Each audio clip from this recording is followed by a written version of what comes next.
आगामी छत्रपती शिवाजी महाराज जयंती, होळी, धुलीवंदन व रमजान महिने या अनुषंगाने माननीय एसपी साहेबांच्या मार्गदर्शनाखाली आणि विशेषतः मागील एक 3-4 दिवसापासून जे व्हॉट्सअप आणि सोशल मीडियावर जे स्टेटस ठेवलं जात आहे त्या अनुषंगाने आजची शांतता कमिटीची मीटिंग आम्ही नंदुरबार शहर पोलीस स्टेशनला आयोजित केलेली होती। या मीटिंगमध्ये हिंदू मुस्लिम समाजाचे सर्व प्रतिष्ठित नागरिकांनी उपस्थित होते। माझी सगळ्यांना हीच विनंती राहील की आपले जे तरुण मुलं आहेत त्यांनी सोशल मीडियावर व्यक्त होताना व सोशल मीडियाचा वापर करताना अत्यंत काळजीपूर्वक वापर करणं गरजेचं आहे।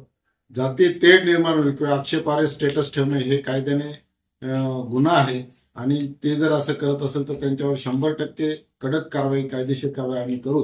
परंतु आपण सुद्धा आपले जे घरातील मुलं आहेत त्यांनी कशा प्रकारे याचा वापर करावा याच्याकडे आपण सगळ्यांनी लक्ष द्यावं असं मी जिल्हा पोलीस दलाच्या वतीने सर्वांना आवाहन करतो। धन्यवाद।